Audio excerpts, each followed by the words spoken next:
Two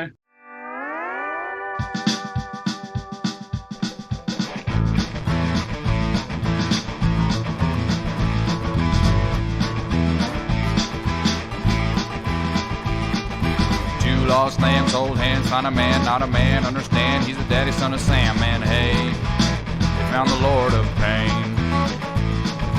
Dark words overheard, nipple twist, rug burn, demon bird, doom heard, me and Stevie Gutenberg, liar, in the lake of fire. Satan, can you hear us? We are on our way. I'd just like to give our praise today. That's the acolyte way.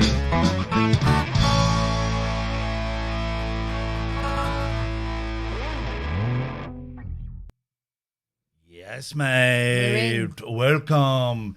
It's a onesie or PJs special, guys.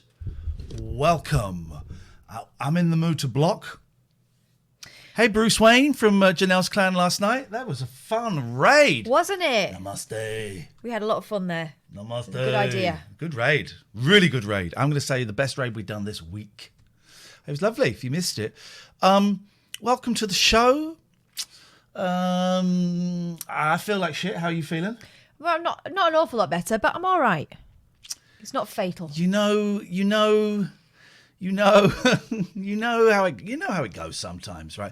Today's been a long old tough day. I've slept terribly, and I had to go and do an interview for Channel 4, about 40 years of Channel 4, and talk about the 11 o'clock show. And I was in tears this morning. I think I forgot to take an antidepressant yesterday, so I took 2 today. Thought double it, just get in there. But this morning I had the boys here, and I had to go and sit upstairs and just cry. I just go and cry because I was feeling awful, and I haven't hidden James Bond. I forgot to do it. And There's 2 there if you're that bothered. There you go. And so I drove to London, and I got there early. I went and London was like heaving, and I went and sat in Pret Manger, and that was weird. I had 2 cheese and chutney sandwiches, which was a mistake. And then I went and was interviewed about the 11 o'clock show. And about 10 minutes into it, I realised I was being... Ask me a question, interview me. So tell me about your first day in the studio. What was it like for you? I mean, my first day in the 11 o'clock show was... it was all right. It was... I guess it was quite exciting. And, it fucked up my life. Ooh. And it was like that. I'm exaggerating ever so slightly, but it was kind of like that. And then 10 minutes into it, I said, "Look, I'm really sorry." The producer, the director, I was in a room on my own. Cameraman came in, set the camera up, and went. The director was in his house, and I had an earpiece in. They said, "Can you put the earpiece in the right ear?" And I said, "No, I prefer it in the left ear." They said, "Oh, can I ask why?" I'm deaf in the right ear. I actually said I'm deaf in the right ear because I like it in the left ear, and I you didn't want to have to negotiate. Didn't want to think, and I realised as I was driving there, I worked out what it was. This knot in my stomach, this headache, this nervousness. I was shaking. It was like, well, first of all, I thought it was like I was going to meet an ex-partner who'd been abusive to me, and then I realised it wasn't. I'm going to talk about an ex-partner who's abusive to someone neutral. That's what it felt like. And I'm not, making light of... I don't even need to say that sentence, so I'm not going to. And I said, that's 10 minutes into it, I'm really sorry. I feel like I'm being obstructive to your questions. I don't mean to, but this is why. Okay, when talking about this, it's like being asked, it's like being shown a doll by a police officer and saying, point on the doll to where the man touched you. And I'm going, he touched me all over here. That's what it felt like. So, and he got it. Turns out I'd met this guy once. He's a friend of Garner's, actually, or was years ago, and we knew some people in common. And I said, I'm really sorry. I'm not giving you what. And he kept saying it's great, but I don't know. They're paying a lot of money, and I was really trying to let my defences down. But it was the worst. There's a cat. The thing is, right? It took you a long time to get over that job. Come in. I told him all that. It's the worst interview I've ever given. I couldn't focus. I couldn't finish a sentence. I couldn't. I was shaking. I couldn't look at the camera. It was terrible, lousy interview. The best bit of the interview is when I started talking about Queer as Folk and saying how much I love that. He said, "Oh, let's talk about Queer as Folk," it was awful. I think they've only got Andrew Newman coming in. I don't think Daisy. He said he doesn't think Daisy's doing it. Oh Jesus! Come on, cats. George, quick. We're busy, mate. She's in here. So it was an awful interview. It's going to be 45 seconds. You know, this is a whole thing. Channel 4 from the 80s, 90s. You know, each decade's getting a look in. I bet they cobble something from it. They'll get the 45 seconds they need. And he said, of course, you know, it was very popular back in the day, and it was inspired a lot. I said, no, it wasn't. I said, no one watched it. No one watched it, and everyone that did watched it for Ali G, and that was it. You know, and I got the blame for all of the crap bits, and everyone else got all the glory. And I said, that's what I've had to live with for 20 years, and that's why I hate talking about it in this context. Yeah. So there is a strong chance, a very strong chance actually, because I caught myself doing it, that I'm going to look quite bitter. That's okay. That's okay. That's okay. And I talked about it being homophobic and a little bit racist. And they kept asking me about the studio stuff, and I said, I don't know. So I didn't write it. I just turned up and I did it. The Vox Pops I know about. I mentioned Sasha and Ricky briefly, but yeah, it was. I mean, obviously, it was 45 minutes, incredibly well paid, and I came out and it was all right, but I gave a terrible interview, really useless, and it just brought back all the trauma. And I talk about trauma. It's the trauma of the bitterness and resentment I felt towards those that were more successful than me, Ricky and Sasha primarily, but Mackenzie and Jimmy Carr and all these people as well. But it also brought back, for me, the fact that I was slipping into drug addiction, the fact that I was incredibly unfaithful to my partner at the time, the fear, the self-loathing, all of that stuff, you know. Yeah. So it just kind of tapped into that. It was horrible. And then I was meeting my sponsor to go through my step 5, which is where you're looking at, you've made a list of resentments that I've got, like my mum, my dad, me, all kinds of people. And but I met him in Muswell Hill, which is where I lived for about 20 years. In fact, the whole time I was doing the 11 o'clock show, I was living around there, and I was living in Muswell Hill for about 20 years, and it's where I was insanely addicted to cocaine. It's where my girlfriend, then wife, then ex-wife kind of moved in. It's when my kids were conceived and born. And suddenly I'm in Muswell Hill, and it's really, really busy. Really busy. And I'm there, and it's weird. And so it's been a whole day of confronting my past. And then just before we came on, I've just had some emails asking me for a lot of money that I owe. I've just had some emails asking me for quite a lot of money. And I'm like, shit. Okay. I mean, you can have it, but then that's it. That's all I got. So I'm in... You've had quite a day. Oh, God. Oh, God. Oh, God. But we're nearly done. Try and keep your head in the moment. I know it all sounds very hollow after what you've been through today. The problem with the Boots own brand forehead is look at the texture of that. It's not solidified. It's not solidified. So I feel awful. How are you doing? How are you doing? I also said that Brass Eye was the pinnacle of British comedy. It was all building up to that point, and it was all down. I was good. More than British Mrs. Brown's Boys.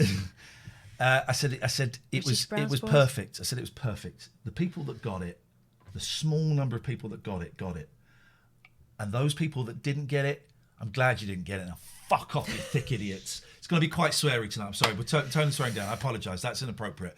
That is inappropriate. So it is the late night alternative. It is, it is what it is. Oh, thank you. We made a modathon last night. Tell them how much we made, Catherine. We made £1,000. Thank you. You did that. Thank you very much.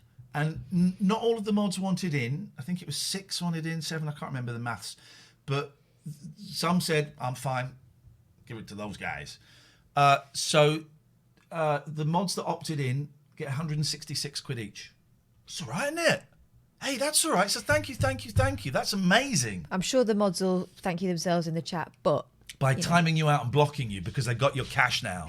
But it really is appreciated, and I know that they were very touched that you thought enough of them and, valued their work enough to put your hands in your pockets. So thank you. It was wicked, and it was really nice being able to tot it up and deliver the news. And so everyone gave It's made a difference to a lot of people. Barry Pickle said, I donated money, so can the mods please thank me individually? My fist in a minute. No, I wasn't. I honestly, I thought we'd get £200 to £300. So £1,000 is great. Thank you. So we're not going to push. We're going to do our live reads and stuff, but we're not going to push any of the merch, the bits, the subs, any of that tonight. Come in. Have a rest. Put your purse back. You guys got a freebie tonight. I hope you're all wearing pyjamas. We were having a loosey-goosey night. My goose is very loose. In it.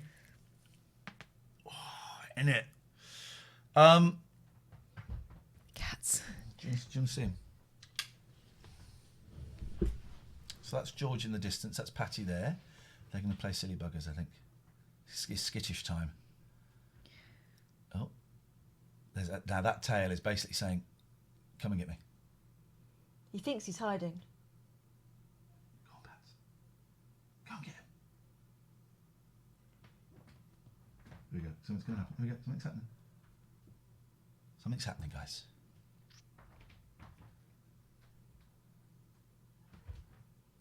He's playing with the sofa.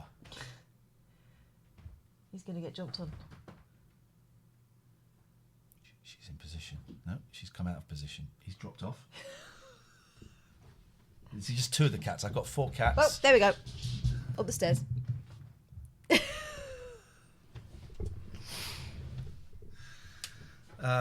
So, yeah. Let's just take phone calls. Let's do it. 0203 286 6370 is the telephone number. You can Skype TLNA from anywhere in the world.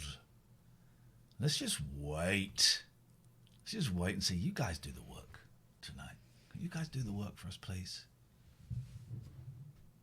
Thanks, Tweenie12, for subscribing.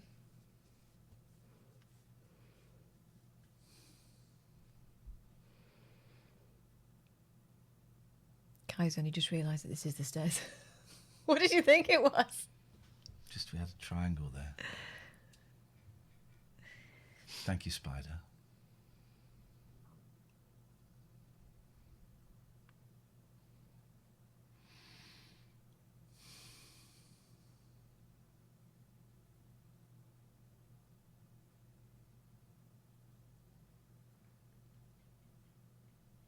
I don't really have anything to say. Why aren't you feeling great, Catherine, says Adius. Which is a very good question. Thank you, Adius. Well, there's a lot of stuff going on that I can't really go into, but I've just got a really busy head, lots of things that I need to sort out. And, and the kids going back to school next week is a worry. And in fact, today, about 11 o'clock, about 10:30, I said, right, come on, girls, everyone get dressed, because they'll sit in their pyjamas for as long as I'll let them. Everyone dressed, we're going out for a walk. It made a real difference getting out for half an hour. Yeah. Just the walls are closing in on me a little bit in all kinds of ways. That's what's up. Hey, Jim. Good evening. I won't ask how you are. We've covered that, haven't we? Yeah, one of those days, I'm afraid. Well, I hate to add to it, but I've got a minor complaint. Bring it on. So we've tuned in as soon as you've sent the go live notification last night and tonight. Really hang on a second. I'm really sorry. Is this true? I'm really sorry, Jim. Can I call you back in a minute? Yeah, go for it. Is this true that Ian Royce has died? What? Is this true? Is this true? I was going to call him today.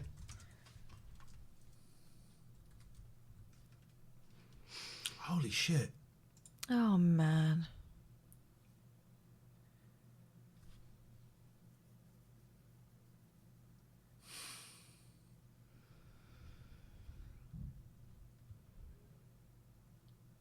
I was going to call him today. I don't know him that well. I was talking about...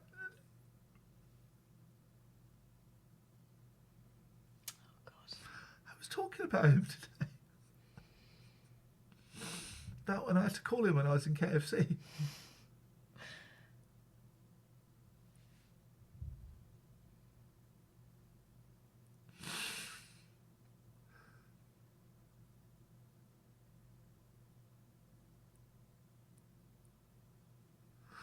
Fucking hell. Oh, man. Really sorry. Oh, man. Ah, whoa. What is going on? What is going on?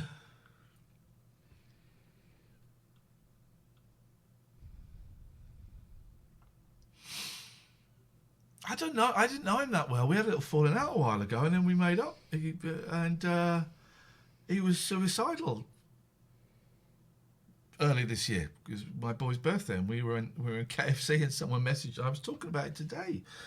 Someone messaged saying, "Oh, do you know Ian Royce? He's saying he's going to end it all and stuff." And I gave him a call and said, "Don't you fucking dare! Don't you dare, boy! Don't you dare!" And he's not. He's died of pneumonia.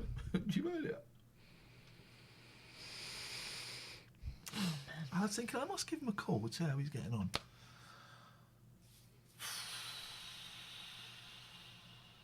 Flipping it. Yeah.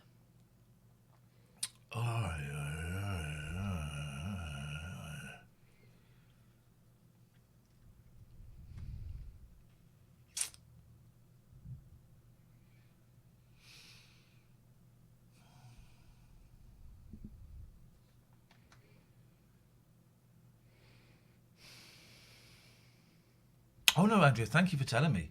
Please don't feel bad. That's not in any way a judgment calling you out. I appreciate it.